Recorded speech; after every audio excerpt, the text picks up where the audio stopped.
And I forgot the show open, but welcome to Surviving the Survivor, the podcast that brings you the best guests in all of true crime. And today does not disappoint with these two amazing women. Welcome to STS. If it's your first time here, I'm not the usual host. I am just filling in. My name is Ileana. I'm also known as the COE here at STS. For full disclosure, I am married to the host, Joel Waldman, who's on the road. So for today, I am filling in. I'm also a former network news correspondent who took a break from news to raise my three kids, two dogs, and maybe my husband. So here I am today, and I'm here with these amazing two women. And there are no two people that know Chad Daybell and his story better than these two women. First, here up top on the right is Lauren from Hidden True Crime. Lauren has been there. I know many of you guys have been following her, and she's been there on the ground covering everything, not just for this trial, but for the Lori Vallow trial as well. You've also seen Lauren on Dateline, on Law and Crime, on News Nation. So thank you so much for being here, Lauren. Absolutely. Thank you for having me. And then we have Gigi there at the bottom, Pretty Lies and Alibis. You know her from her podcast. You also know her from News Nation, Law and Crime, and probably so many other media outlets.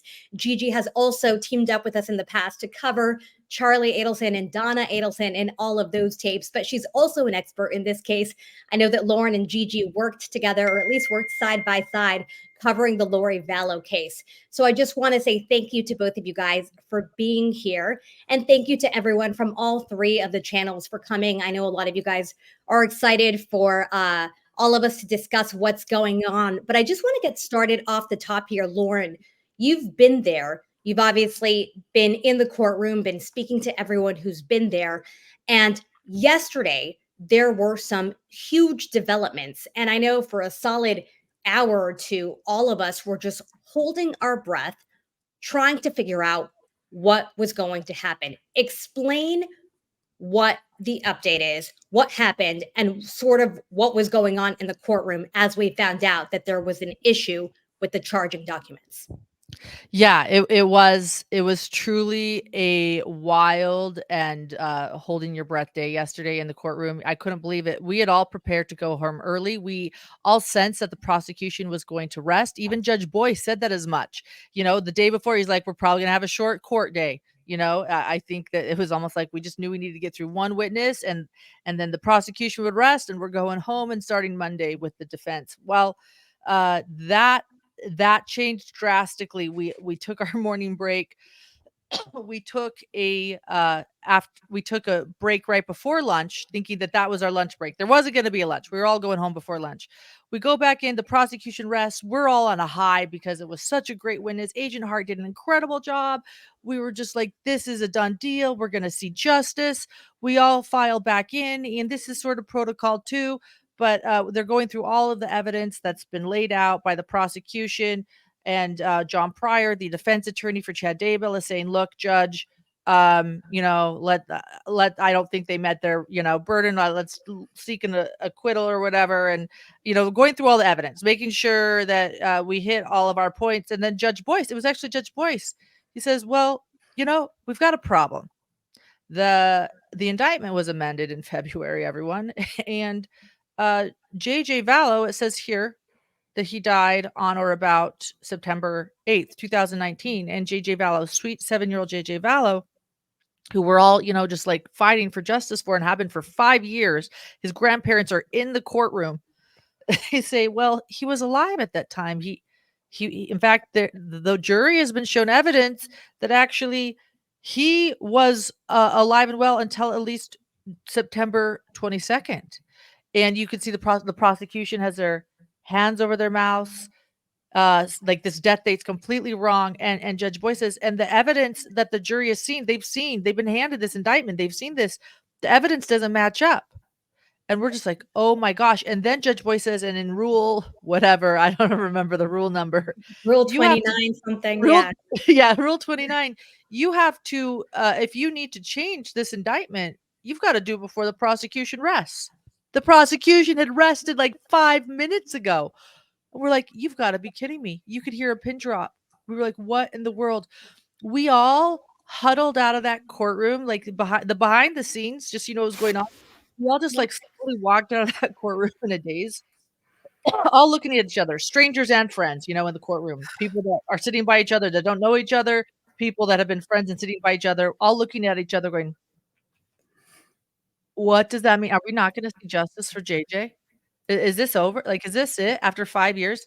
Larry was beside himself. Like I said, there was just like a mass huddle. Nobody knew what to do. And then we realized Larry was missing. We ran downstairs to the front because we're on the 4th floor. So we ran all the way down to the lobby and out the doors. And Larry's giving an interview off the cuff.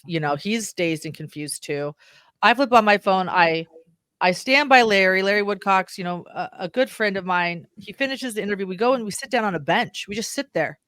And I have my phone out for my lunch live that I've been doing. I've been doing lunch lives every day.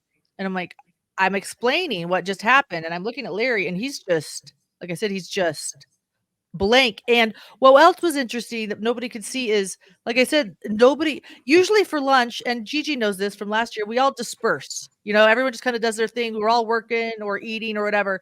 Nobody did that yesterday. As I sat next to Larry and talked, there was like a huddle of people around us, like just swarming us, just like because they didn't know what to do either. Like it was such the most heavy, horrible feeling. Like it was just, we were all just standing there. And so what did we do? I guess the Utah girl came out of me. I turned off my phone and we all just sat there standing there. And I was like, you know what? Let's order a bunch of food. Let's go back up to the 4th floor. We've got another hour. So, I ordered everyone that was there, just like a bunch of food. We just sat there and talked and cried. Kay came running. It was just Larry in the courtroom. Kay came running, like, what is going on? She gave Larry a huge hug. They just hugged each other. It was the longest, most torturous 2 hours that nobody expected at all. So that was And Lauren, behind the scenes. I did ask you about this, but I hope it's okay. I pulled Yeah. up some of the sound from Larry that you had because I was watching Okay. your lunch live. And Gigi, I want to get your reaction to this, but I'm going to pull this up because it was obviously so powerful. It was so stressful. I know our chat was talking about, what's going to happen now. We were also worried. And then with your lunch live, I mean, you literally were there reacting with Larry. So let me pull this for everyone. Let's watch it for a minute or so, and then I'll have Gigi hop in here and give us her take. Give me 1 minute. In my mind, it was just like, okay, JJ's irrelevant. And that just hurt. That hurt. That just hurt. You've been here every day of the trial. Larry has been here every day of this trial for justice for your grandson. And to think that this count, I don't know what it means either. I don't want to jump to it either. I wish I had an attorney here too.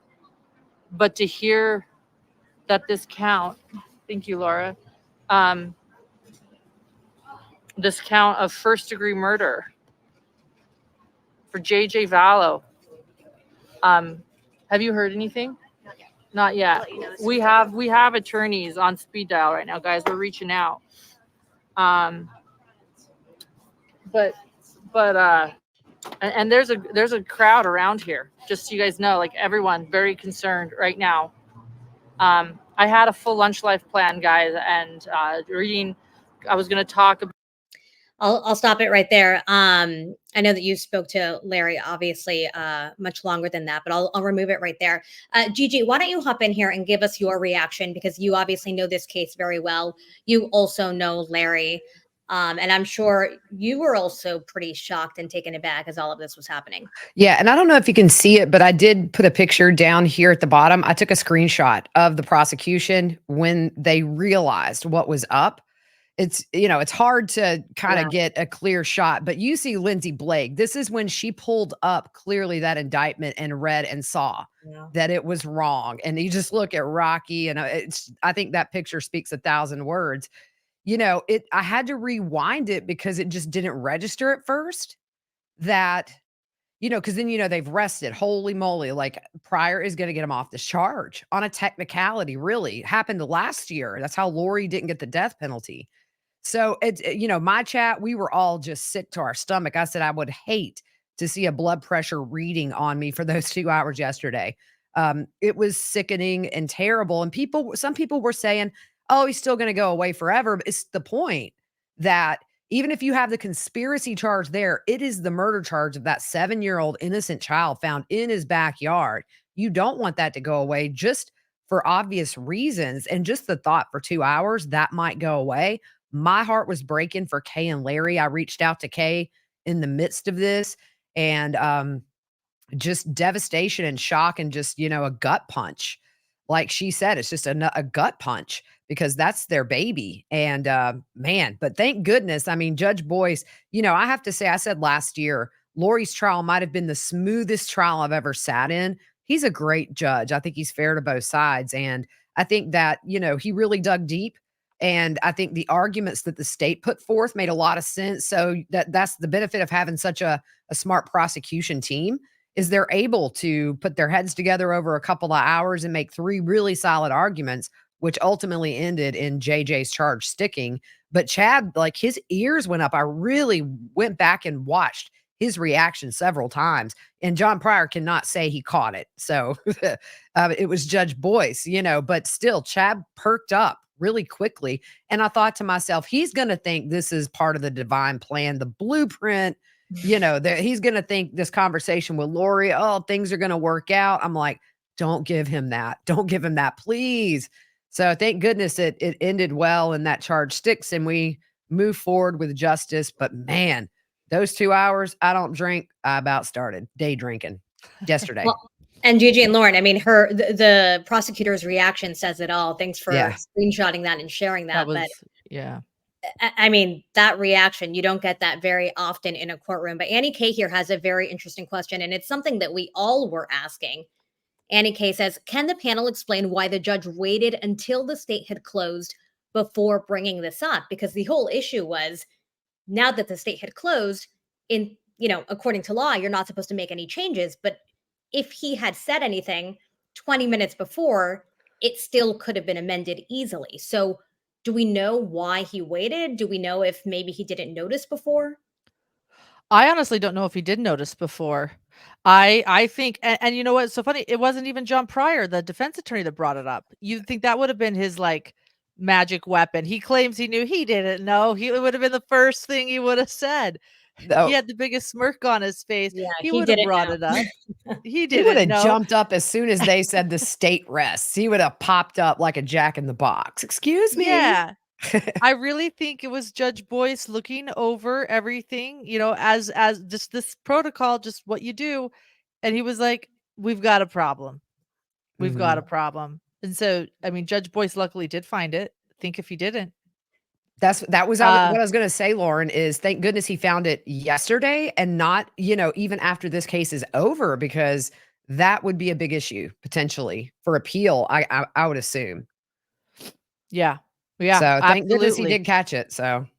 Yeah, and I really think he set precedent too. The judge did. He kind of went in there. He's like, "Look, this is this is clearly an error." What I think happened, Gigi, you tell me. I think someone probably copied and pasted Tylee's charge, put it down, and then just forgot to change the date because it is the date Tylee, was murdered, and because. So I think that the judge really set precedent with a really solid argument and he laid it out. I think Judge Boyce is such a good judge. I felt pretty good. I don't know how other people feel. I know other people feel otherwise. I felt pretty good about his argument and his decision that, look, this was a typo and they never okayed an amendment. It was it was good for 4 years. It was solid for 4 years. It was just in February where they made an amendment for something else. They amended the indictment for something else that it accidentally got changed. So I think you kind of explaining. Go ahead. What Lauren and Gigi, I don't know any of this, so you might know since you guys are the experts. Astra's asking, how could they have not learned their lesson from having to change Lori's at the last minute of trial? Was this an issue with Lori as well, or was there some kind of last minute change that they had to make? Go ahead, Lauren. There was some wording change that they had to make, on or about, things like it said on or about rather than on or in between, types of wording like that. And I don't know why they didn't switch it for Lori and for Chad, maybe that's not a question for me, but the wording changes that they had to make were really like technical.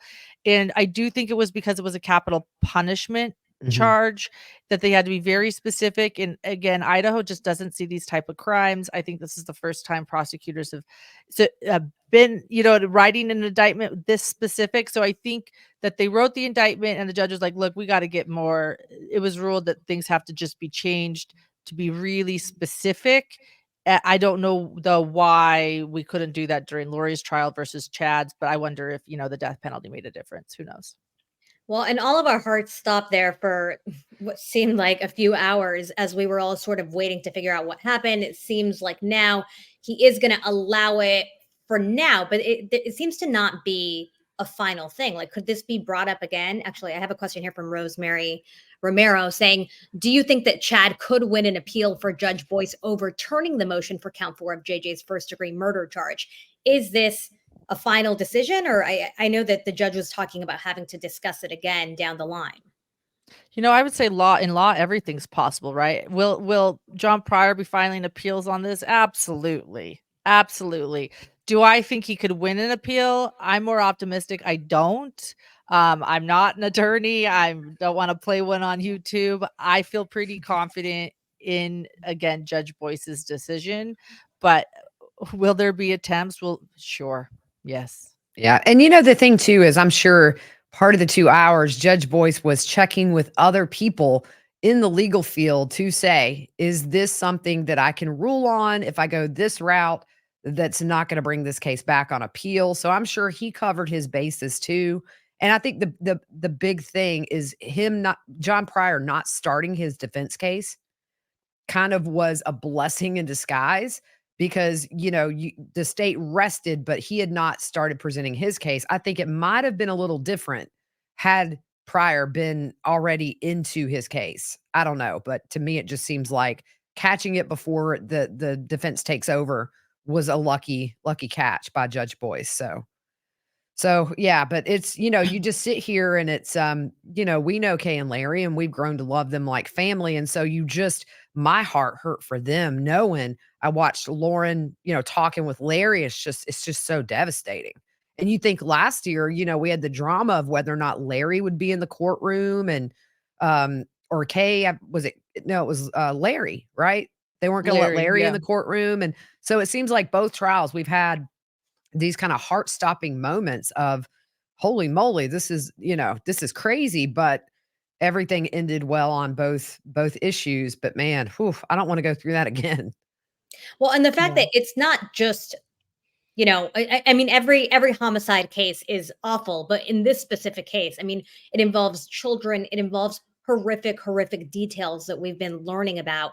Like the a 7-year-old boy with special needs, Yeah, I mean, it's just so awful, and to have that technicality just stop us all in our tracks and think, wow, this could be an issue. There could be a charge that isn't, that he isn't facing because of a technicality, definitely just stops everyone and, is a huge concern. And obviously the law is the law, but I'm very grateful that the judge was reasonable and that things seem to be working out. But what about today? Have either of you, I know you guys both have a relationship with Larry, have either of you guys checked in on him or spoken to him last night, today, see how he's feeling after a very stressful day yesterday? I know they were actually flying out of town for a graduation for their granddaughter. So that's what else, like, it was like the perfect timing, the prosecution was going to rest. They were feeling good. And then they were going to fly out to celebrate with family. So I do think that they're out of town now. Thank goodness this was resolved before Monday, because originally the prosecution was like, let's tackle this Monday. I can't imagine them being able to celebrate. So I haven't talked to them. They're celebrating with family. I hope they're doing okay. Yeah, same. I didn't bother them last night because, just the decompression process of that stress. I thought they just need to be together. They need some quiet. So I'll check in with them on Sunday. So I'm just glad they're able, like you say, Lauren, to celebrate the graduation of their granddaughter, because that would have been such a heavy weight on their back all weekend. So thank goodness Judge Boyce was like, no, I'm going to give you 2 hours. And that's it. So Yeah, at least it got resolved before they left because they do deserve, you think about these last 2 years, the heaviness between Lori's trial going on really a year later at the same time as Chad's. It's just a constant reminder of what happened to JJ and then in a way Charles, even though he's not, part of the charges in this case, he's very much a part of this story. Kay and Larry lost 2 people in this tragedy. So just any kind of hiccup is just like, geez, we've waited so many years for this to go to trial. And then you would hate to see something like that just totally derail the justice process for JJ. So, oof. And I'll say this too, in talking to Larry and Kay this week, actually specifically Larry, but Kay was kind of taking a break, as was Tammy Daybell's aunt. This trial has been really heavy and it's lasted a lot longer than Lori's, even in prosecution. And so this is from Larry. Larry said, we thought that after getting through Lori's, that would be the hardest and that this was going to be okay, and he's like, but the prosecution has done an excellent job. He was complimenting them, but they have been a lot more technical and a lot more specific and a lot more detailed. And he said, it's been a lot harder for us than I had imagined or expected it to be. He had thought the worst was over. And it was just this week he was telling me this as Kay was sort of taking a break from the courtroom. He was saying, we're ready for this to be over. This is really hard. This is really heavy. And then boom, that happened. So thank goodness this is resolved. But yeah, it was a very, very hard week for them in general.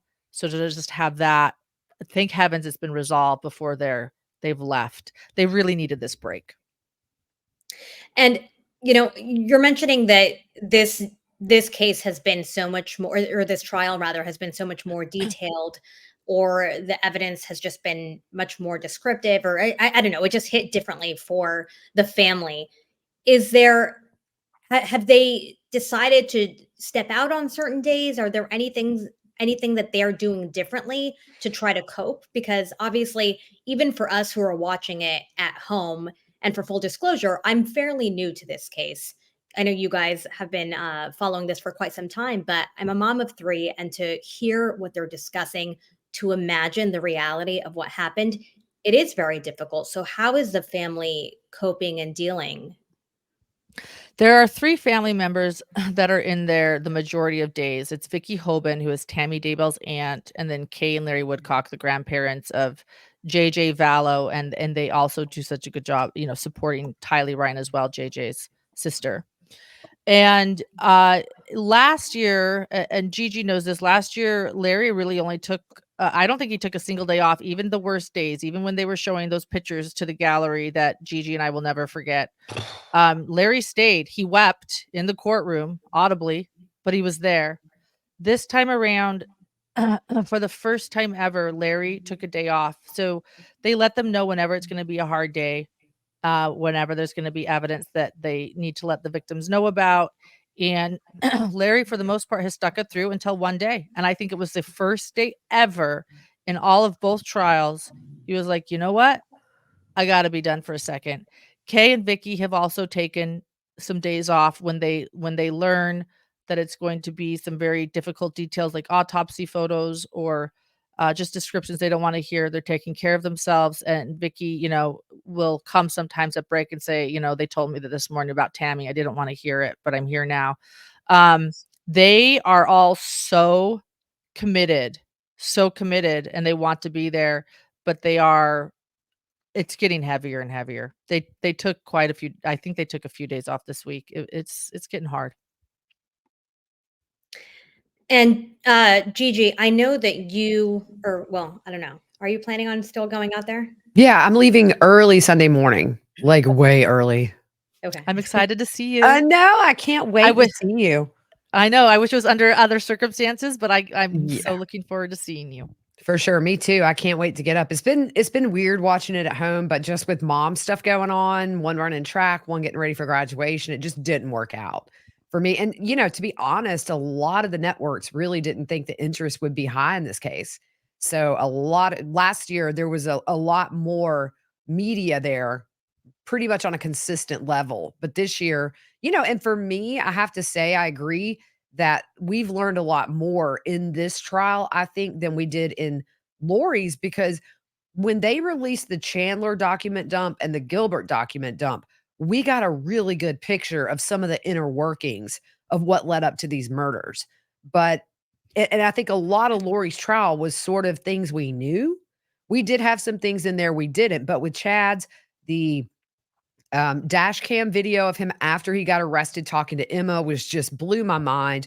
And then that phone conversation they just played a couple of days ago. I mean, so we're hearing a lot more details. And then for me, that jail call really turned my way of thinking a bit about Lori and Chad. You know, they really did a good job on this trial of showing Chad as the mastermind, as the one who really was pulling the strings as far as the thought process. I think they're 50-50 culpable. They both traded off their power at certain times. But I've just learned so much about these little details that really fill in a lot of those missing puzzle pieces, along with re-binging a lot of Lauren's interviews with Suzanne Freeman, Heather Daybell. Kind of rewatching those during this trial has given me a lot better insight into just the whole picture. So if you guys haven't watched those interviews on her channel, do, because it really kind of filled in a lot of gaps for me too, that helps me understand this stuff a lot better. Like Chad doing this way before he met Lori. This is nothing new with Chad. Right. I mean, it's just he finally found his band of misfits that were like, yeah, we'll follow you. You know, it's so we finally found his group, Exactly. and man, he went, you know, he went full speed after he found his people. It's just, it's insane. Well, and So Gigi, well said. Yeah. Lauren and Gigi, the last time we spoke, I remember I asked you guys, I said, who was leading who in this? And that was sort of the debate that we had last time that we had alive. And I know a lot of people say, you know, Lori has always had her patterns and Chad has had his patterns. But what I found interesting in some of the texts, I actually wrote it down, so I'm going to read it. Sorry, I probably should have built a graphic here. But there were some texts from Lori to Chad. And the text says, let me see. Okay, Lori Vallow is asking Chad Daybell if there is, quote, a perfectly orchestrated plan to take the children. Please ask the Lord to take them. And Chad responds saying, there is a plan. So I do think in this trial, as you were just mentioning, Gigi, they are very much trying to lay down all of the evidence and give us a clear path that Chad is holding Lori's hand and is showing her the way. And his way, obviously, is a very sick and twisted path to obviously what we now know. And so previously, when I spoke to you guys, I had asked how you guys felt about who is leading who. Does one have more guilt over the other? Where are you guys now in terms of how you're feeling about Chad versus Lori? Or are they just equally both pretty evil at this point? Good, Lauren. Okay. I was like, Go go ahead. ahead. That dog nibbling on my toe. I'm like, really quickly. Also, everyone, please submit your questions, but put cues in there. I'm going to start to pop them up. All right, continue. Sorry, Lauren. Yeah, no, I've actually always I have fluctuated in other areas of this case, like up and down, like thinking about things, but this is actually one place where my husband, Dr. John Matthias, and I have always stayed pretty consistent. Our first podcast in June of 2020, we sat down with microphones in our living room. We hadn't had the FOIA docs or anything. And I was like, hey, John, tell me about Lori Vallow. And he said, before we talk about Lori Vallow, we need to talk about Chad Daybell, because Chad Daybell is what puts this whole thing in motion. So I know that rubs people the wrong way when I say that. They're like, you're not holding Lori accountable. Lori is exactly where she needs to be for the rest of her life. And she allowed this to happen. You heard Co's text that she just read there. Lori is responsible and she's been held accountable. But I think we all look at Lori because she's the mother and she let this happen to her children.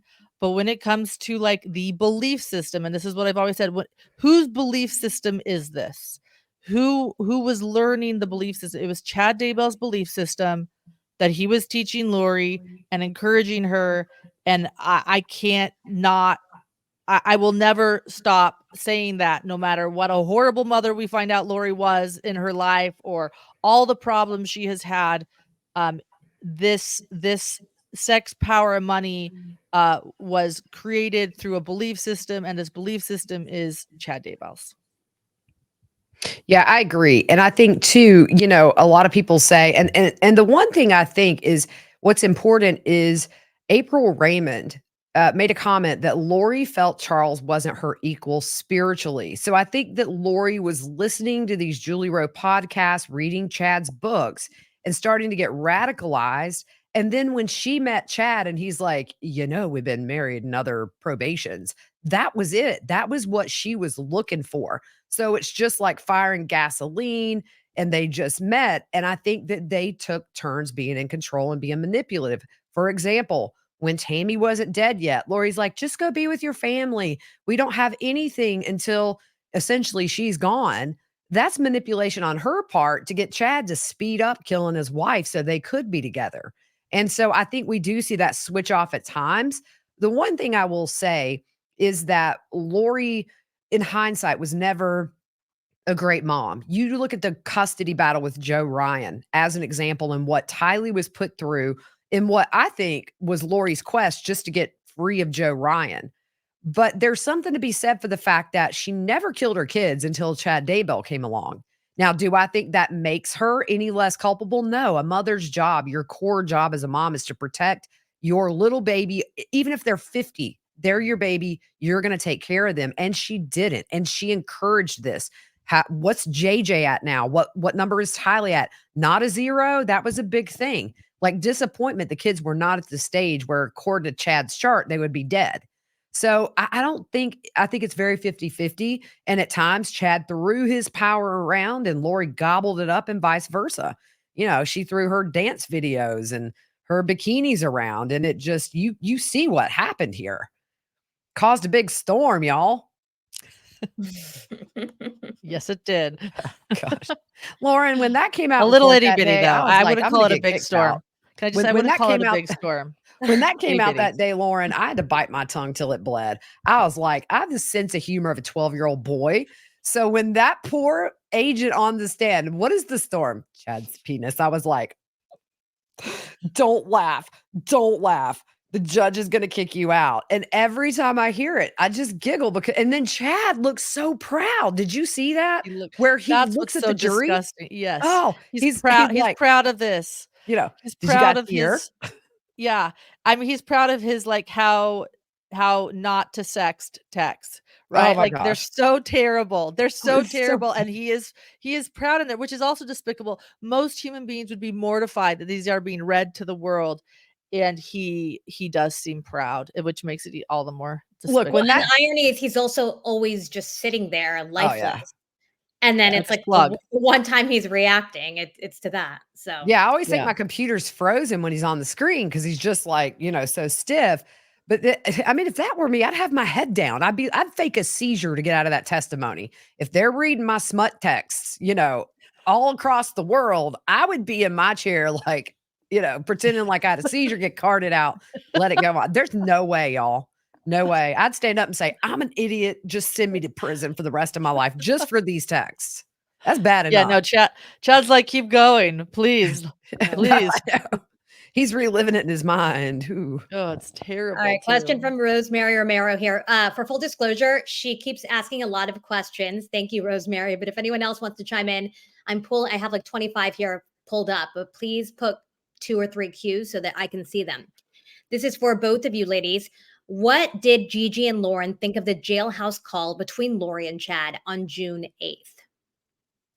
I thought it showed their dynamic really well, like the push and pull that Gigi talked about, the back and forth, but like just how it showed. They saved it for Chad's trial because it showed how Chad was calling the shots and manipulating Lori. I mean, they didn't play this in Lori's trial, I think, for a reason. And it shows, they're talking in code. They're trying to put a house down on, or a mobile home or a manufactured home down on the children's graves. They both seem to know. But Chad's the one, he had filed a permit. Then Lori's talking in code. He's reading Visions of Glory to her at the beginning, this strange book that they considered was scripture. They're talking about the New Jerusalem, the second coming. And in the end, I love it. Like, Chad's trying to blame Alex on everything. He's like, the contractor, Alex, he's texting dead people. We've heard of seeing dead people. Chad texts them. So he's texting Alex, who's dead, who's like the contractor and the blueprint of all this. And then Lori's like, well, is this plan going to work? Is this plan going to work? And Chad's like, Alex says it is. She's like, no, I need to hear from you that it's going to work. And that's when he was like, I have never been more confident. I am so assured this plan is going forth. I'm telling you, I'm in charge. You're beautiful. You're a goddess. I thought that for me, that was like the moment. He's like, trust me, this is happening. Taking the reins. It was a powerful moment. But I actually haven't talked to Gigi about it, and I'm really curious what you took from it, Gigi. I was just sitting there. We can't even talk to our neighbors about it. We're just taking it in. Yeah, no, I know. I'd have been sending you hand signals or something, but I mean, it was so revealing, and you really see the depths of what they believe. And I think with Lori, for me, I've always thought Lori was a lot more, and definitely Alex, more invested in this wackadoodle belief system. I think Chad liked the power. I don't know that Chad necessarily bought into everything he was selling, but I think Lori and Chad just gobbled it up. It showed me that with the giggling, and you had these little code words about the soil, and you can't, something about digging in the backyard or something like that. You know what I mean? She said that 2 or 3 times. You know what I mean? And you know what they're talking about. Yes. In some roundabout way, they're talking about what's on Chad's property. Little did they know the planning that was going on the very moment they had this call. It was the day before they found JJ and Tylee. But it was horrific. Really, to be honest, they're giggling like my 12-year-old does on the phone with her friends. And there's 2 kids dead, and in some ways almost throwing it in the face of everybody who heard that in that courtroom and across the world, that they know what's up, but we don't. And it's one of those things. I'll listen to it 10 times and have a different opinion every single time. But I do think it's just another indication of no remorse, still believing what they did was right. And man, between that and the dash cam video, those were the 2, to me, the biggest pieces of evidence the state put in this trial that shows the jury. Chad never said, what'd you find on my property? Like, where? Whose Right. remains did you find? All that, I think it's gonna be very powerful to this jury.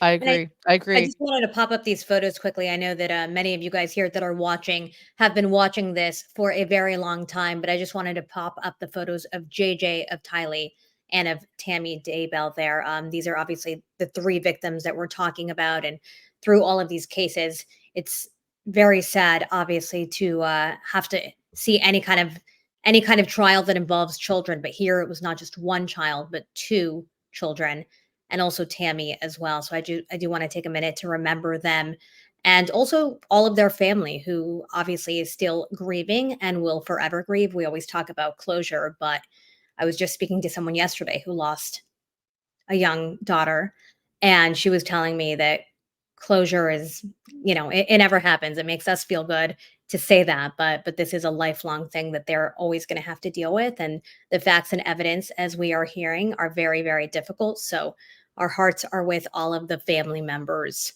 And speaking of family members, Gigi and Lauren, this is a question here from Astra. We know how the victim's family members feel, but what about Chad's family? What about his kids? Do we know who is testifying, if anyone? And do we know how they feel about what's going on? I don't know how much we've heard from them. Yeah, so I suspect, and I'll go first. Is that okay, Gigi? I just jumped Yeah, in. no, I want you to go first. Okay. You're there. Okay. I suspect these are the 2 I'm most interested in. Emma Daybell, I think, will certainly be one. In fact, I suspect that she'll be the star witness of John Pryor, which is another reason this dash cam footage of Chad is so important, because he was talking to Emma, and it didn't paint Emma in the best light either necessarily. She was like, there's dead people on our property, and they're like, well, anyway, let's talk finances.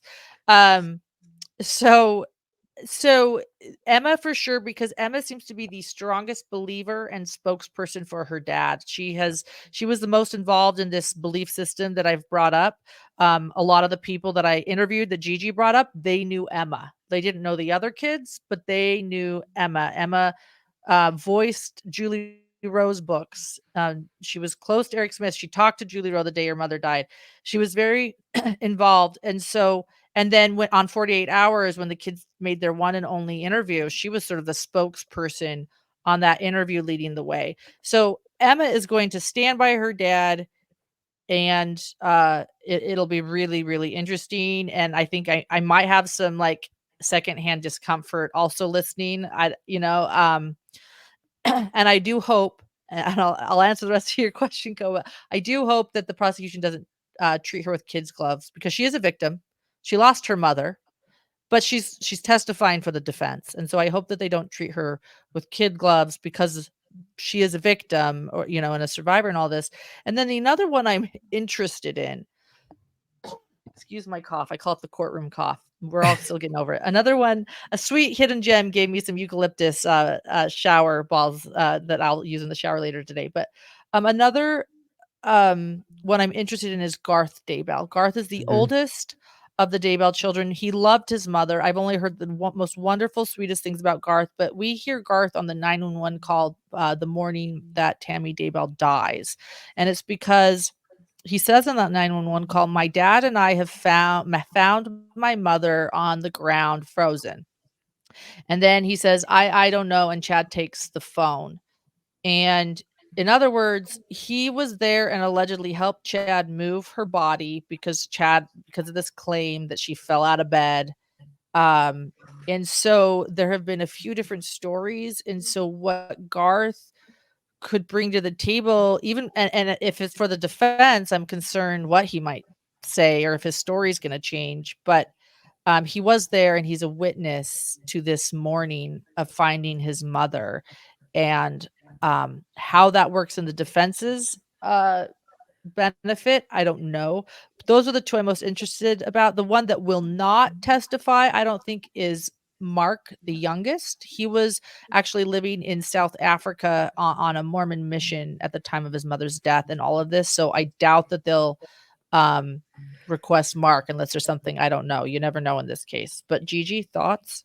Yeah, I think Emma is going to be the biggest, and I really hope it's next week while I'm there, just to be a little selfish. And Lauren, I've heard the same thing about Garth.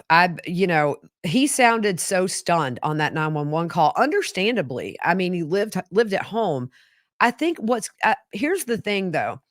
For me, I think the wait for the jury is going to be people who saw Tammy every single day and talked to her every single day and said, "Look, she said she felt fine." I think at this point, that jury can reasonably conclude Chad probably raised his kids on these beliefs. And maybe if their mom was dark, they're okay with her being gone. It's part of their thought process. It's part of what they've been raised on. And you can't fault kids for not being able to quickly break that cycle of everything you've been told. So it's going to be interesting. The thing I never heard Leah mentioned, though, when they read out the people that were involved in that family chat where they're talking about the kids in Sunday school, she was the one that was left out of that. And I've heard maybe Leah is not as supportive of her dad as she was. It's just secondhand. And I'm just putting it out there. But I think that the rest, they're going to stand by their dad. I just hope they don't get up there and perjure themselves, to be honest, because I think that's going to be a big risk. That's what I'm worried about, especially for Garth. If Chad has told Garth to say something, there's a part of me, I actually think it's chilling, that moment where Garth calls. Here's a theory, Lauren's theory. And Gigi, you can agree or disagree, because this is my theory, my speculation. Because there's multiple stories about Tammy's death, and her falling out of the bed, and Chad and Garth moving her to the bed is just strange in general. If you were trying to plan a scene to cover something up, it's not in your best interest to have the person fall out of the bed and then put her back in bed. I don't think it's a story he wanted. And so what I think happened is Garth maybe affected the plan. I think that Chad's plan was the plan he wrote on the Avow website. He wrote on the Avow website that he woke up and found his wife smiling peacefully in bed next to him. I think that Chad was probably in a different bedroom that night, because I don't think he would lay by his dead wife for hours. And I think that maybe something was messed up and he came and he found her on the ground, was like, I've got to pick her up and put her back in bed so it looks like she's in bed.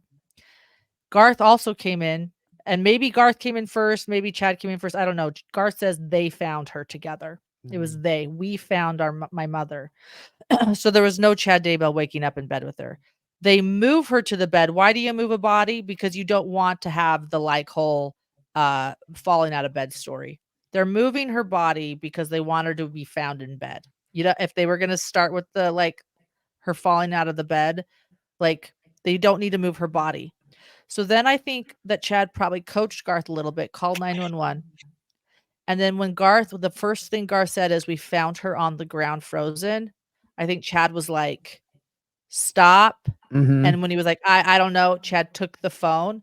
I don't think he ever wanted the falling out of bed story to be part of this.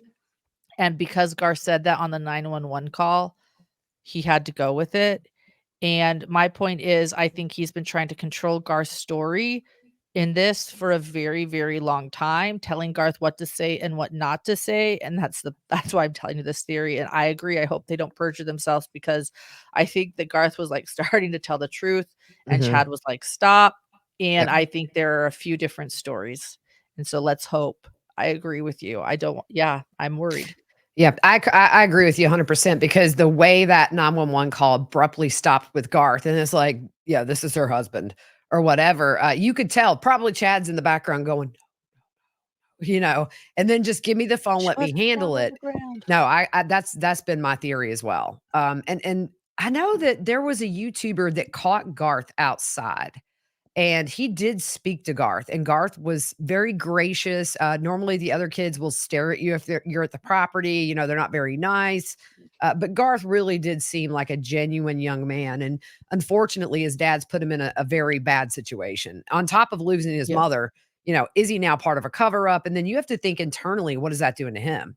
It's just so sad what these kids have endured. I do have sympathy for all of them, because they were raised in a way none of us could imagine.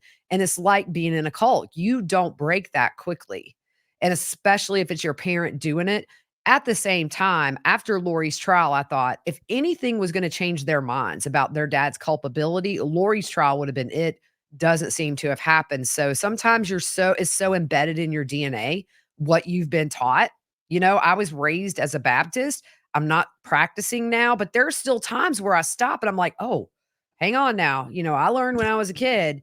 It's just etched in you. And so that's probably going to be the case with these kids for a long time, unless they get some very intensive therapy, Well, I and feel get like also the issue, Gigi, is as you just mentioned, this is someone's parent, yeah. and this is all he has left, and it's not a good option. But when you're in that situation, when you were there, I mean, he probably feels a lot of culpability, even just him being there or not being there, like just all of the details. I mean, I feel like even as an adult now, I would be fearful of just thinking of being in a situation close to any of that, and to put yourself in that position. It's your father, it's your mother. All of the pieces just don't make sense. It like to emotionally absorb that and to try to make sense of it. It does not make sense for anyone, let alone to now have to be in a position where you're forced to defend someone whether or not you want to or not, and now you're committed to it. I'll tell you too, my daughter and I, and then I got my son in on it. We tried to recreate this rolling out of bed. So I wrapped my top sheet and my comforter around my feet pretty tightly. And I had my kids in the bed, taking those and rolling over, and it did nothing. I mean, like, I'm light as a feather, stiff as a board, right? I'm not moving. I'm pretending I can't move a muscle. And it literally wasn't until my son, who's 17 and muscular, got that sheet and pulled up hard that I barely rolled, but I didn't come close. And I was on the edge of the bed. we just did that just for not giggles. It's not a funny thing, but just to test the theory. And no, I mean, I didn't budge. So, that's one thing. It would have been nice if the prosecution somehow could have recreated that to show the jury. But I think the jury's not stupid. And to think, Lindsay Blake always reiterates, do dead bodies roll out of the bed? Not that I've seen. So I think the jury with their common sense can say this is bogus. But we did. It was harder. I mean, he literally had to use both hands and kind of pull it out from under me. And, it's but not a little tug of I'm turning on the other side. No way. Well, also, there are some differing stories about the falling out of bed. Heather Daybell says that Chad told her that her feet were out of bed because her feet would be hot. And then he told someone else that her feet were tangled up in bed and she went head first. So I just want to say, even this falling out of bed story is just, in other words, let's just go back to Lindsay Blake. She's got it. Dead people don't fall out of bed. Yeah, his creativity of that alibi is about as good as his ability to find fake names like Boyd Dial and Chad Daybell. So we're not dealing with the sharpest tool in the shed here. Yeah, she rolled out of bed. Her feet were tangled up. It's like killer menopause, killer book fairs is what Chad and Pryor want to attribute Tammy's death to. It's sickening, really. Feel so bad for her family and especially Samantha and Jason. It's been tough on them. And Didi Kata here writes this question, but a lot of people in the chat have been asking, do you guys think, or here, I'll read it. Do you really believe that Chad believes his own BS, or is he working a big con? At first I feel like some of us didn't really know, but now we've seen him, we know all the details. At this point, do you think he still really believes what he says he believes? Or is this just a con, or what's going on?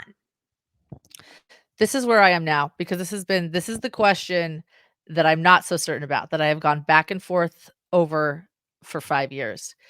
But I think I've come to the thing. I think the question for me now is, at what point does he stop believing and start making things up? Because I do believe that he believes and believed in the LDS church.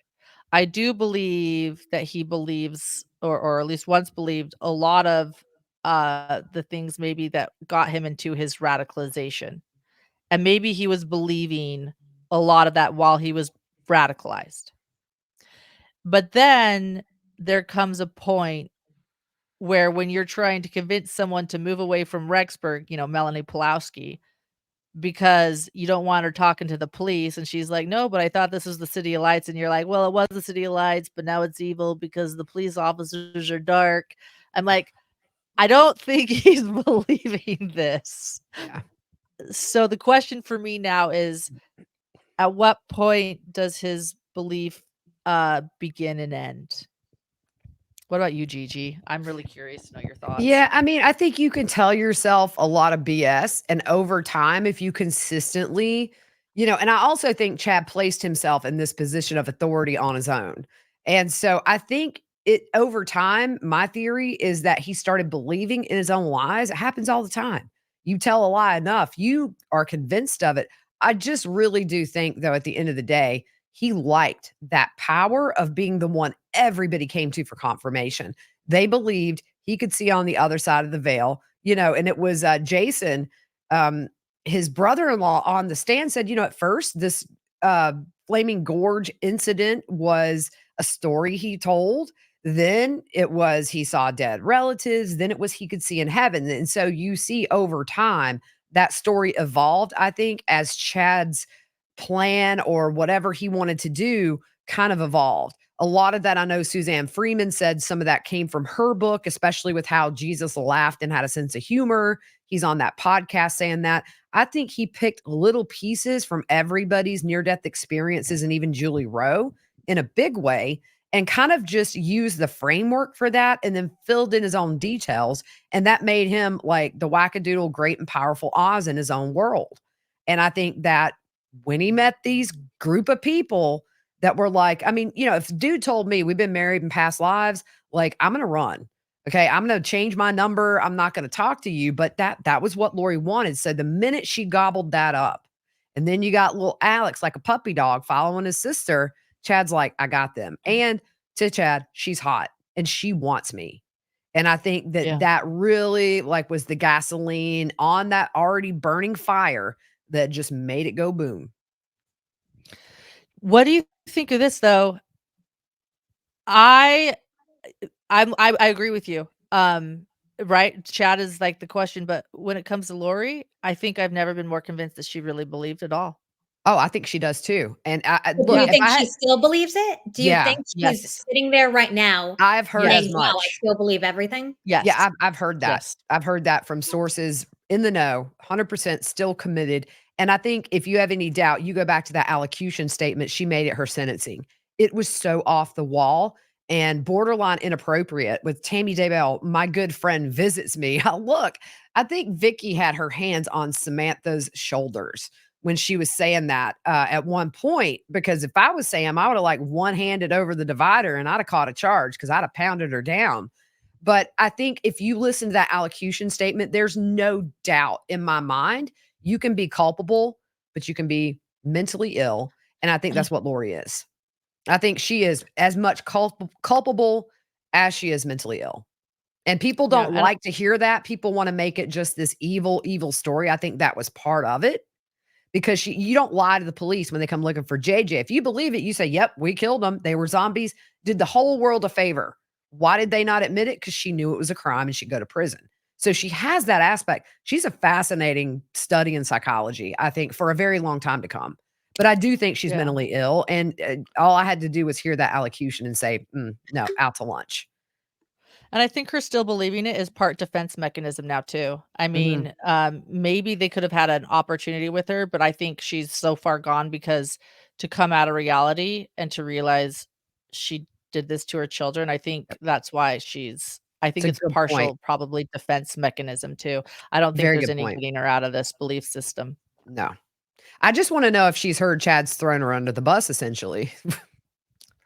I mean, That would she be I nice. I can has to. She has to, right? Like, Yeah, I'm she sure. does not believe Chad's throwing her under the bus. I'll just say Yeah, that. that's true. This is all part of But the I mean, no, plan, the blueprint. what I'm saying is I know that she does Oh, not. Yes, she has heard as much. She does not gotcha. believe it. Yeah. Well, that just goes to show you where she's at mentally. But I don't think I've ever seen a defendant so culpable, yet so not there. Um, I don't know. It's very bizarre to me. There's evil, there's a lot of things mixed in. But I think to deny mental illness is at play here with Lori. I mean, we all want to just say she's just an evil woman, but man, that allocution statement, that was my confirmation. There's something not right there. And I've heard from other people who have contacted her or interacted with her that know her that will say the same. This is not the Lori we knew. It's not an excuse, but it explains a lot. You look at Tylee, she had braces. JJ had always clean cut. The kids were taken care of, that kind of thing. You meet Chad, what, less than a year later, they're in the ground. What happened in that time frame? And I want to know, do you think, Lauren, that when Chad went to Arizona in, what was it, August? And clearly you would assume he met JJ and Tylee during that trip where he said Tylee didn't like him. I think that set this in motion. And I've also wondered, did Tylee just get bitter at some point and say, I'm going to the police about Charles? I've always wondered that.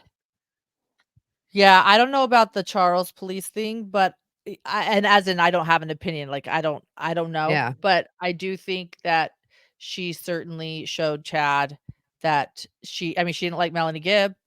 I mean, she saw right through these people. She was like, "What the hell is this?" And I'm sure she didn't like Chad, and that would not make him happy. But just remember, though, it was 2 days after they met that he dubbed her dark too. Right. It was So he meets Lori, and then he writes that email, and he's like, "Yeah, your daughter's dark." Um, yeah, no, I know. I think so. It's so heartbreaking, but that yeah, she didn't like him, and she is not a girl that Chad would be okay. I mean, he was okay rating a lot of children dark. I think we've yeah. heard about 8 different kids that he's rated dark during this trial. So if a teenage girl wasn't liking him, um, that was not going to be okay with him. And Tyler was a spitfire. She would let you know from everything I've heard about her, she would voice her opinion. And I'm sure she voiced her opinion about Chad, maybe to him and to her mom. And so that's an obstacle to their mission. And there you go. And that's why, what, less than a month after he met her, probably in Arizona, she's dead. Yeah. And let's remember when it comes to Lori's mental illness, or whatever's going on, the reason why it's no excuse is because it actually makes her a greater, I would say, risk to the community. That's one reason to keep her locked up forever and ever. Punishment, yes, and justice, yes. But remember, as far as risk factors go, I just want to point that out too. Like, that's actually why she needs to be in there for the rest of her life. I also just want to point out too, you never forget who threw who under the bus. Lori would never ever throw Chad under the bus. Yep. And Chad threw Lori under the bus the first day. Yep. I mean, you can't, there you go, right there. And we're now, what is it, 6 weeks into the trial? So the state just rested. Now the defense is going to pick up on Monday. And Jenny Allison has a good question here. Do you think that there was someone the prosecution should have called to testify that didn't? Or is there someone that they did call to testify that surprised you? I added in That's that a last really part. good question. That's a really good question because there are people I feel like they should have called and they didn't. And I'm actually going blank right now. So give me a second because there have been multiple people I've brought up and I thought they should have. I'm so glad they brought Heather Daybell in. That was important. She was so strong. Chad actually, he looked at her, but you could tell he was a little uncomfortable with her up there because he probably knows she don't play. He was also uncomfortable with Samantha up there. These are people that have known him. So it's easy, I think, to have an expert witness you've never met up there talking about your life. But when you get two women up there that have known you for decades and know who you are and have spent holidays and vacations, to have them up there with everything that's happened, to me, his body language was so different. Almost, when Kay was on the stand, he didn't even look at her hardly. He was like, when his mom was on the stand, posture up, good boy. It's been interesting to watch his body language through all this too. But yeah, with Heather Daybell especially, I noticed he seemed uncomfortable, as he should, because she's a spitfire and I love her. I don't know her, but I love her. Yeah, she's great. She really set the whole history in motion. So I think it could have been good to have, and I maybe understand why they didn't call someone because it would be hard for someone to do this. But I think it would have been really good for perhaps some women to have come in that Chad Daybell had hit on in the past to show history and to say, yeah, he told me I was married to him in a past life too. Yes, he would call. I do know there was one specific woman in Arizona where a husband actually ended up having to call Chad and saying, leaving my wife alone.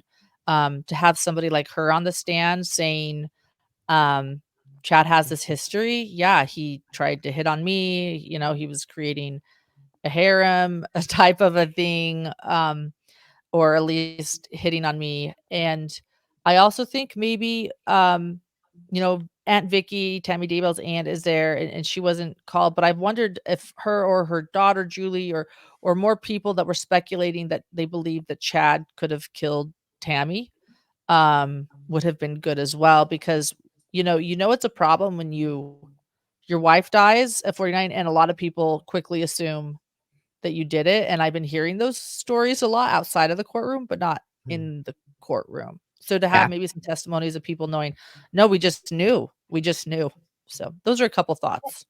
And a follow-up to the testimony, the witness list here. So they obviously rested. We saw everyone that they brought forth. Do you think the witnesses, the testimony, the evidence was strong enough for a death penalty case? I do. I feel like it's been like a story of the tortoise and the hare, that John Pryor came out like the hare just swinging, and the prosecution had a slow start. And I was freaking out. I think, I've been doing, like I said, these lunch lives every day, and they're like so real and so raw. And I think I even threw the prosecution under the bus like early on, like, do something. What is this? And now looking back at everything, I feel like it was the tortoise and the hare, that Pryor's actually calmed down a lot, gotten quieter, kind of leaned back, and the prosecution has just laid out their evidence very precisely, very, very thoroughly. I did talk to someone yesterday who went to court for the first time, and she said that she came because she was so stressed that she couldn't see the jury, and she was wondering how attentive the jury was. And I'm going to be curious your opinion, Gigi, next week. Yeah, I And can't wait.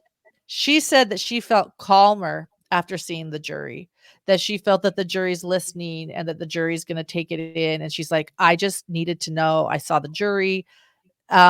I think that they laid it out well enough for a death penalty case.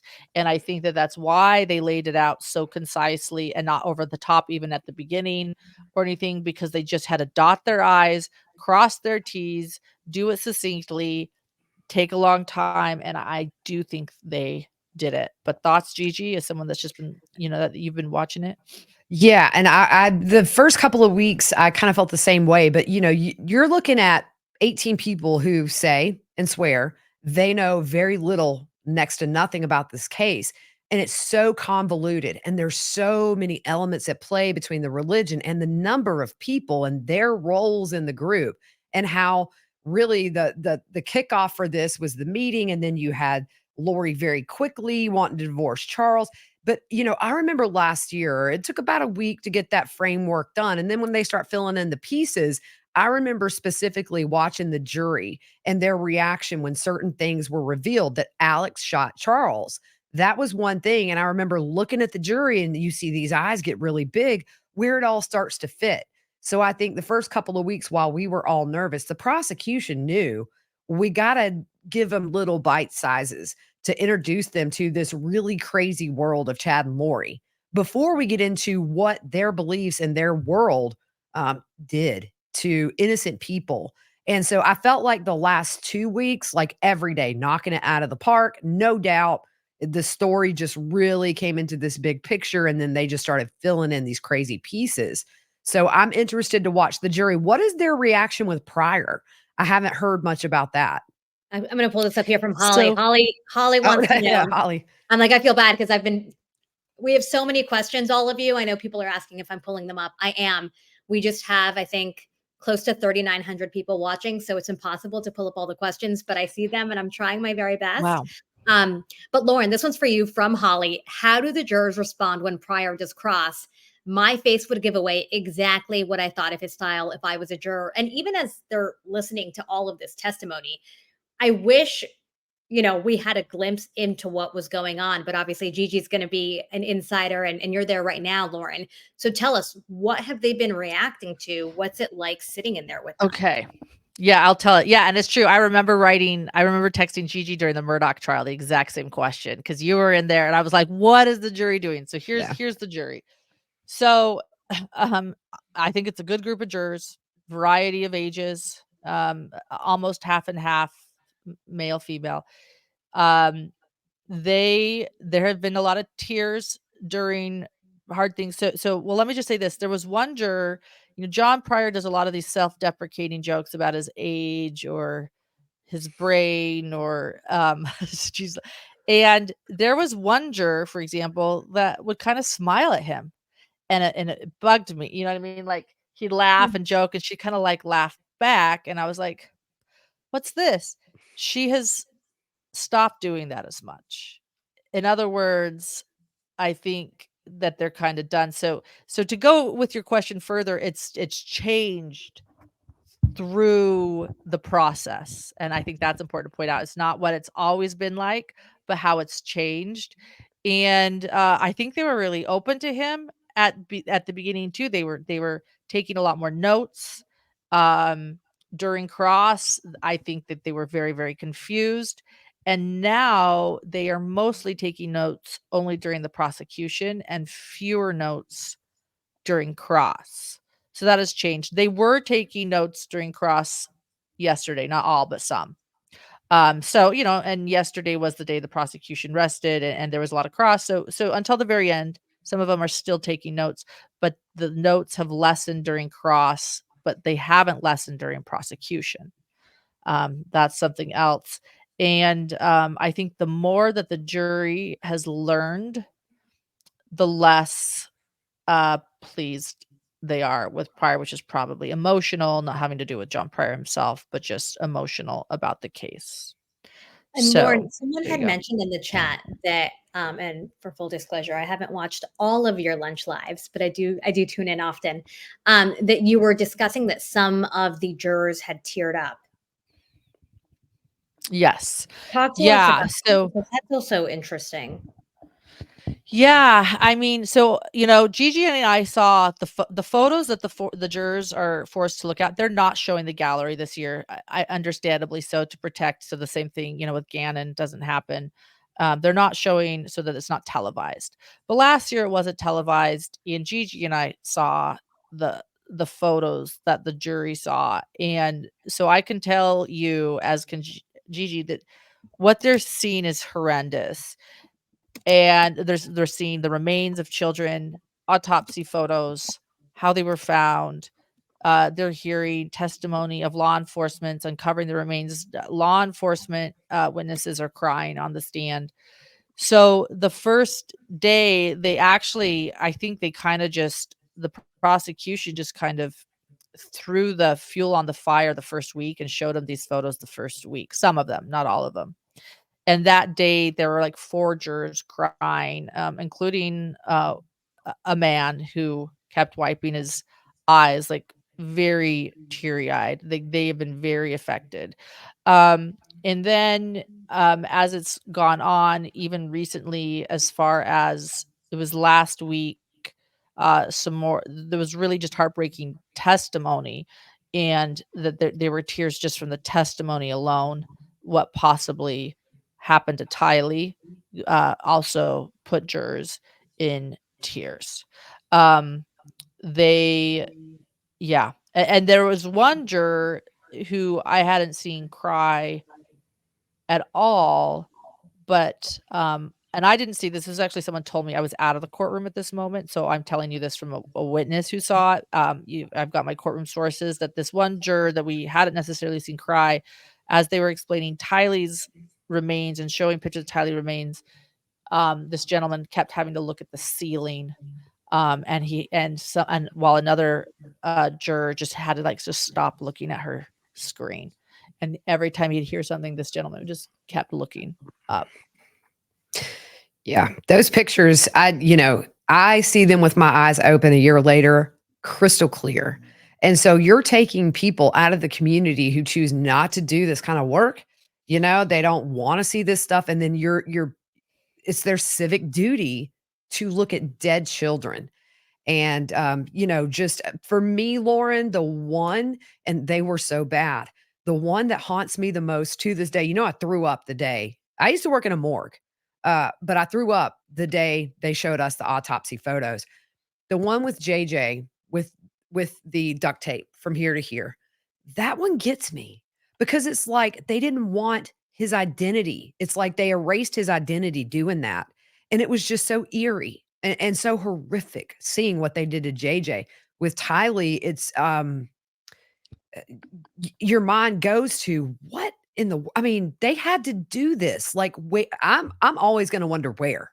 I would assume the barn, but there's so many things I'm sure that's running through these juries' minds as they see these photos, and then the scratches on the neck where the duct tape was with JJ, that he's looking at people he knows and loves and he trusted as they're taking his life. And I'm sure all that is very much at the forefront of these juries' minds. And then you see the man right here, and then you see the video of him in the back of the car as they're unearthing these kids. And he's just, yeah, there's 16,000 in an envelope here, and just carefree. And then you hear this jail call, and then they're going to see these photos in their mind. The dude is toast. He's going down, never will be free again. He thought he was going to get off on JJ yesterday. Fat chance boy, pay the piper. I swear. You know what's going to be my problem, Lauren? Watching at home this year as opposed to being there, I'm going to have to stop saying, Pryor, you idiot. Like, I'm going to get kicked out of the courtroom. I'm so used to yelling at my computer screen. So I'm yeah. Don't talk. Don't say it out loud. Because at home, I'm like, what a moron. You have no class. So I'm going to have to sit. on my hands in that courtroom. They're a lot stricter this year too. A lot stricter. Like Really? last year, we were able to kind of sometimes occasionally whisper. Like no talking, no whispering at all. The place where you and I sat last year is completely roped off. They don't want Oh, anyone wow. even Okay. near the jury. Yeah, the courtroom's a lot smaller this year. Same courtroom, but they've roped off a good amount of the seats because Yeah, they don't want anyone even remotely close to the jurors. I get And that. yeah, and I get it too. It's a capital punishment case. Judge Boyce has made that very clear. This is no joke, and so it's a lot stricter this year. Yeah. Yeah, and, I gotta go sit outside, because last year with the ticket system, so I'm sitting here like, do I get there at 5:30? Do I get there at 6? Take my coffee, pull out my parka because apparently it's cold in the mornings there. We're But have they sweating here turned in anyone Tahoe. away or no? What's that? Have they Um, turned anyone away in terms of the availability in media? Some people were asking if Lori had much more media and interest in terms of the trial coverage than Chad.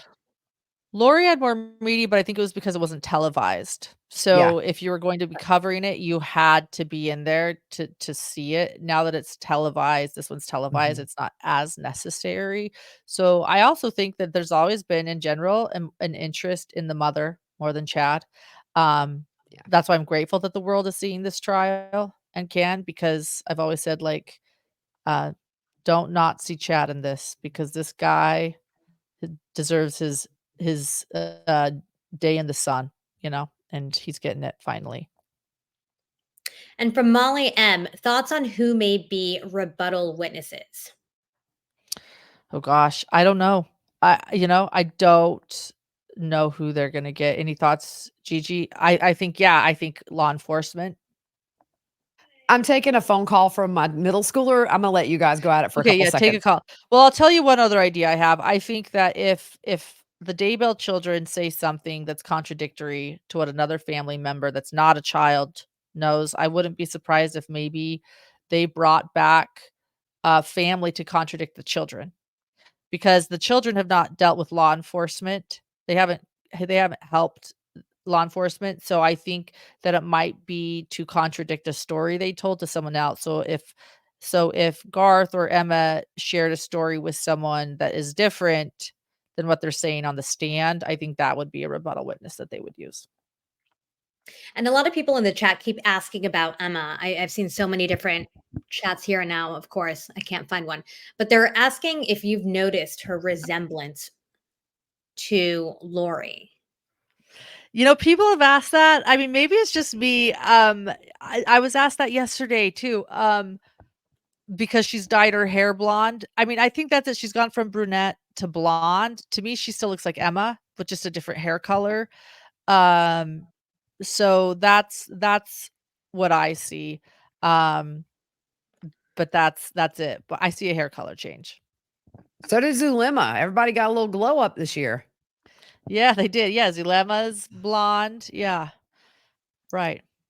You have to Um, wonder, what does she still think? Like, is she in the clear? Does she miss Alex? Because she was, she's last year at Lori's trial, she seems still a little shook up about Alex to me. Yeah, I don't know, yeah, I think she loved Alex. She said as much, I think, last year, right? Mhm. I don't know how she's doing or what she's thinking. She certainly is implying that she was manipulated by them and doesn't seem to believe in this now.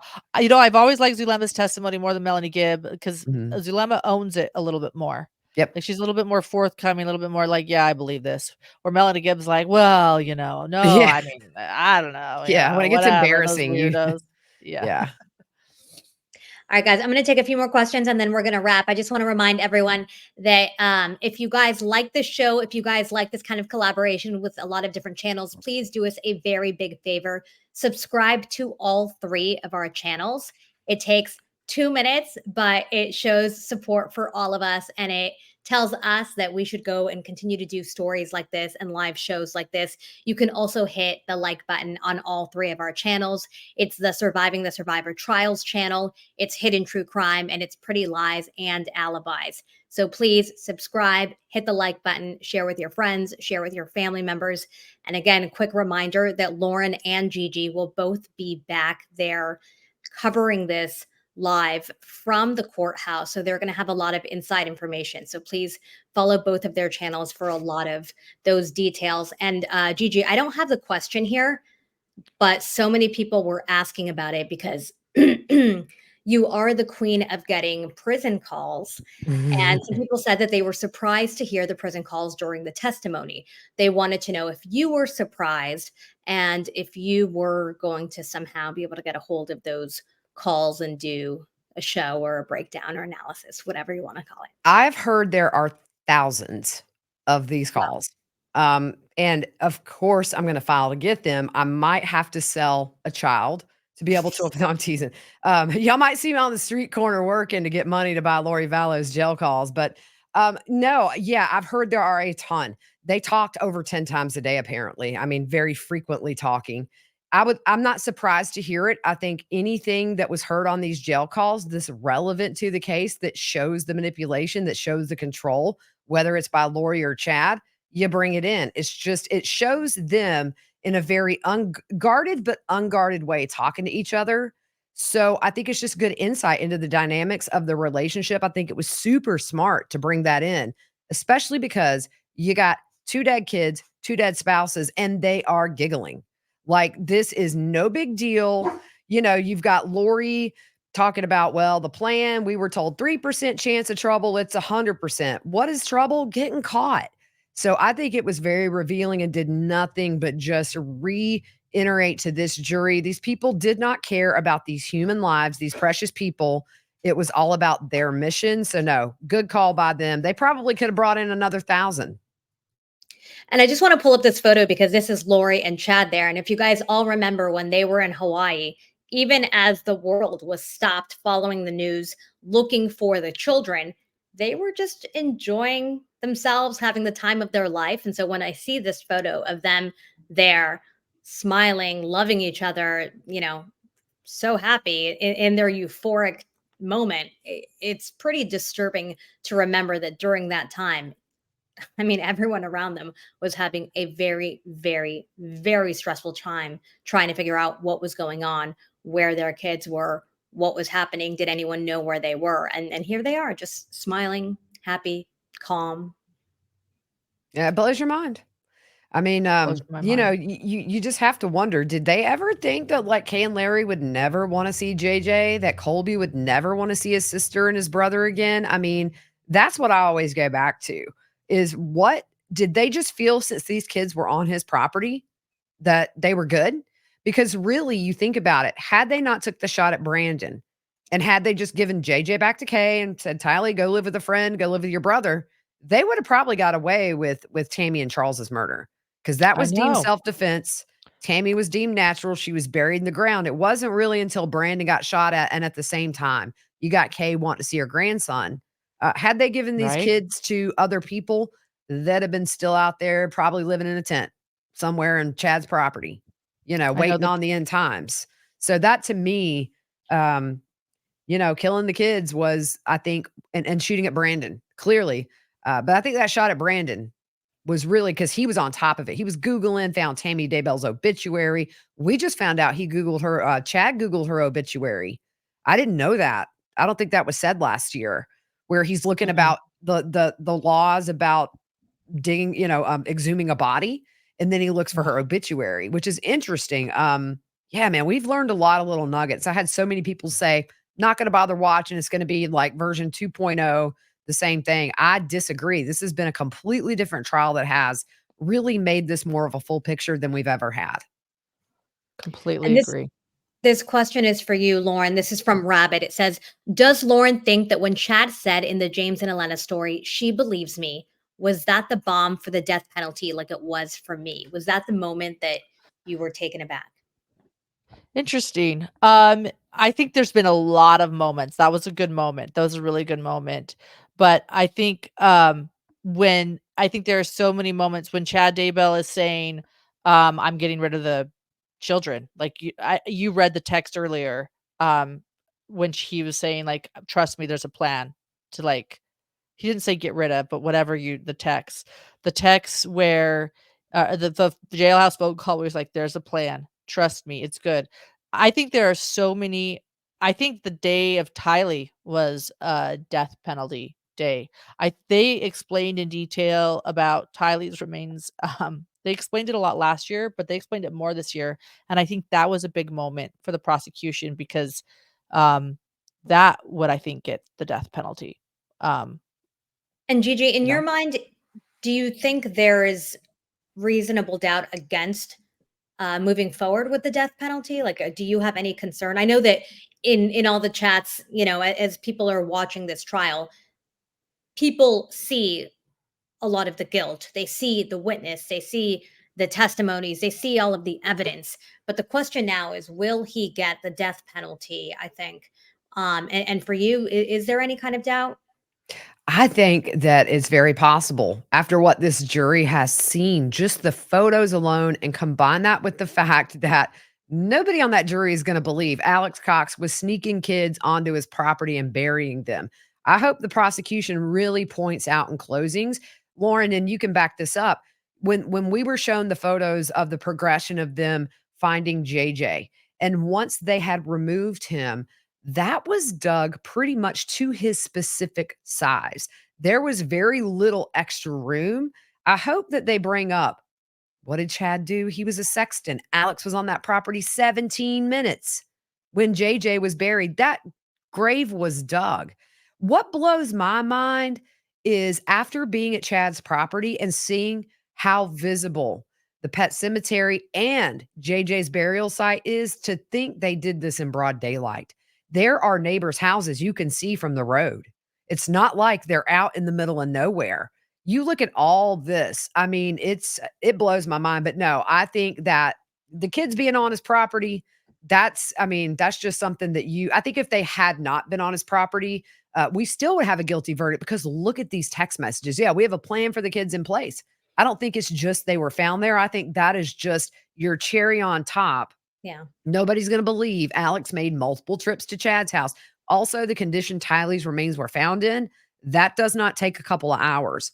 Takes a dedicated heat source when you're being cremated and there are still remains left over. So my question, and it's a very morbid one, how did this happen over time?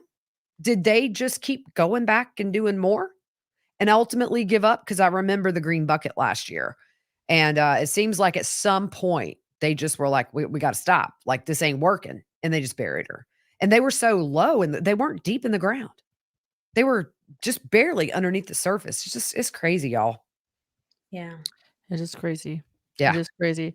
I mean, as far as death penalty, unless the jury somehow believes that the raccoon and Melanie Gibb colluded and started an LLC called the Seven Gatherers, I just can't imagine any other way 2 children are murdered and buried in his yard, and it was brutal, and then their spouses, and the death penalty is on the table. I don't know a way around it, like I said, unless you wanna blame, find someone to blame. I mean, even though, like, John Pryor came out of the gate blaming Lori, in the end, he blamed the police, he blamed the FBI, he blamed the raccoon, he blamed the Seven Gatherers, he blamed Melanie Gibb. Like, there's only one person really, I think, in the end that they're gonna see as responsible for this. And don't forget the DNA on the tools, which we heard about last year. But again, that just solidifies it, that it makes sense. These are tools in his shed, and it's got her DNA and tissue on it. It's a slam dunk case. There's no way around it. I mean, he's toast. This is all formality at this point. Yeah. All right, ladies, I just want to end on a positive note. I'm going to share something about Joel really quickly. This is from Gretchen. I was at Joel and Karm's book signing in Boston. It was yesterday. He had 2 different events. They really are that funny and nice in person. It was worth the hour-plus drive. Thank you, Gretchen. We love you. Plus, I got to spend the day with my hubby. Great day. Thank you so much to Gretchen. I just wanted to share this really quickly. This is a photo of Joel and his mom. If you guys don't know, they have a book out. It's called Surviving the Survivor. It really is a phenomenal story. It's not just about the Holocaust. It's about surviving the loss of a son, the loss of a husband of 60 plus years. It's a story of resilience and optimism. And it's a very honest conversation with Joel and Karm. And if you guys know Joel and Karm, you should definitely consider getting it. It really is an enjoyable read. And I just want to point out that that person standing up on the lower photo, that is the legendary mine hunter, Dr. Ann Burgess. She's absolutely amazing. She showed up in Boston. She introduced Joel and Carmela at the event. She's just such a pleasure. So I just wanted to thank Dr. Burgess for always believing and supporting Joel and Karm, and for being so gracious and kind, and for showing up. She's also in her mid 80s and kicking major butt, still working in true crime and covering different legal cases. So I just wanted to give her a big shout out.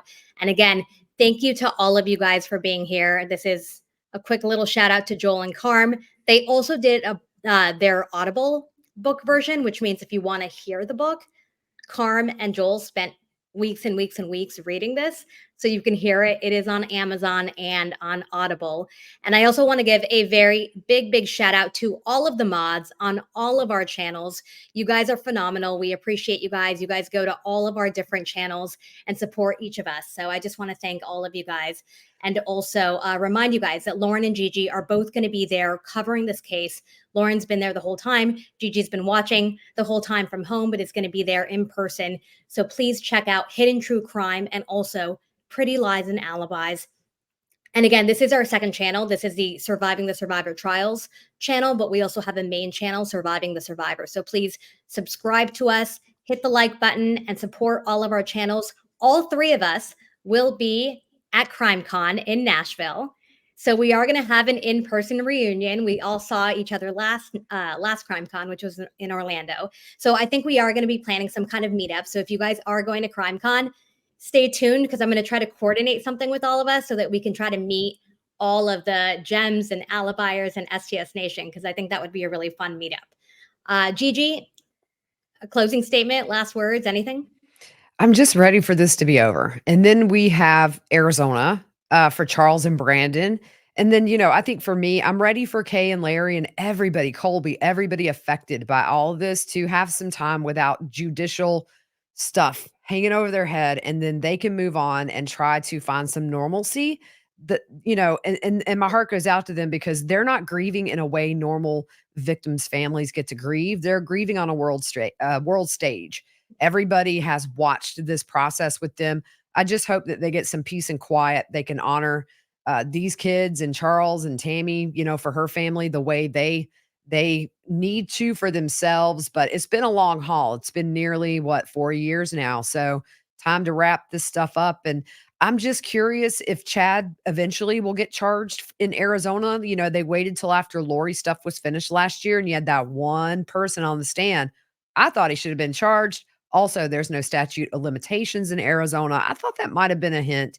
So curious to see what happens. But for this trial, again, just justice for everybody. JJ, Tally, Tammy, and Charles. And so I can't wait to be there next week, and very full circle to be there, and also get to see some of my favorite humans, such as Miss Lauren. So looking forward to being there and bringing it to you for my listeners. And I know they all switch between Lauren and me and everybody and Nate. So it's a group effort. So hopefully next week we'll be able to keep bringing it to you. And maybe we see some kids on the stand next week while I'm there. Just crossing my fingers, just saying. Thank you so much, Gigi. And Lauren Maya says, I'm loving Lauren's coverage of this case too. My eyes have been way opened to Chad. So Lauren, what are your closing statements? Obviously, you've been there since day one in person. Anything to leave us with? Yeah, thank you. That was a kind comment. I couldn't have said it better than Gigi, but this is a case. Everyone has their case, and this is my husband and I started on this case when we started our first podcast in 2020. It was actually before the children's bodies were even found. They were still missing at that time. It's been a long journey, and I'm so grateful so many family and people affected by these two will see justice. I do believe that we will see justice. It's heavy. It's real. This is the true and true crime. That true is such an important word in what we all do. And I am grateful to see this full circle. Thank you for that comment. I just want to share, like, when my husband and I started our podcast, he's a criminal and forensic psychologist, and has been doing that for 30 years. And I was a TV reporter. That's exactly how it started, is our first 5 podcasts, well, the world was focusing on Lori. I think our first 5 podcasts were about Chad. And even though we're getting yelled at, talk about Lori, you know, even I was yelling at my husband, can we talk about Lori yet? He's like, no, nope, Chad. And so this is I just a long time coming, a full circle moment. And thank you for those that support the family in this, and may JJ and Tylee and Tammy never ever be forgotten. Charles too, but this isn't his trial yet. So Tammy, JJ, and Tylee, I hope we see justice, and then I hope, you know, that let's never forget them. Let's never ever forget them. True.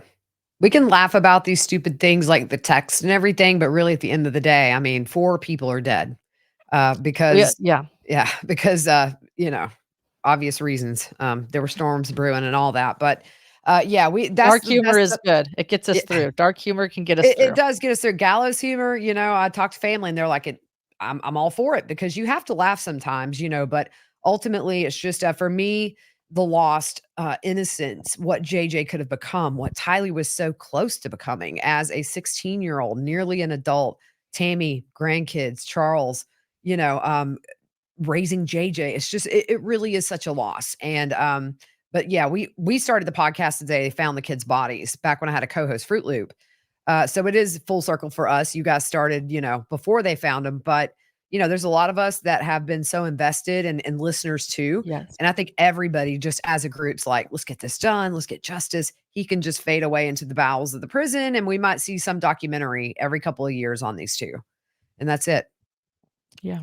Well, thank you to both of Gigi. you guys. You guys do a phenomenal job. And for full disclosure, we are airing the trial on this channel, but I also tune in and I watch you guys because you guys have been there. You guys have been covering it from day one. You guys know so much. You're invested. You know the community. You know the families affected. And so it really is meaningful to hear from both of you. And I am very lucky to know both of you guys. And I feel honored that we are able to have these conversations and learn more and hear your insight. So thank you to both of you. I just do have a quick programming note for anyone watching. If you guys have been following the Charlie Adelson saga, we do have a show tonight on our main channel, Surviving the Survivor, 5:30 p.m. Eastern Time, live with Joel Waldman, the host, and with a phenomenal lineup of best guests who are going to discuss all things Charlie. He was moved to South Dakota. Why? What's going on? What's next? All those details tonight, 5:30 p.m. We are also airing Karen Reed on our main channel, which is why we're airing Chad Daybell on this channel. It's a little confusing, a lot going on, but thank you to all of STS Nation today. Thank you to all of the gems, the Alibis, all of you guys. I know a lot of us overlap, so I just wanted to say thank you to all of you. And again, we are live tonight, 5:30 Eastern Time on the main channel with Joel. Thanks, everyone. I have to end this. Hold on. I can do a little dance while we wait. Yeah. Give us 1 minute. Here we go. Ready? And all right. Bye, everyone. Take care. We'll see ya.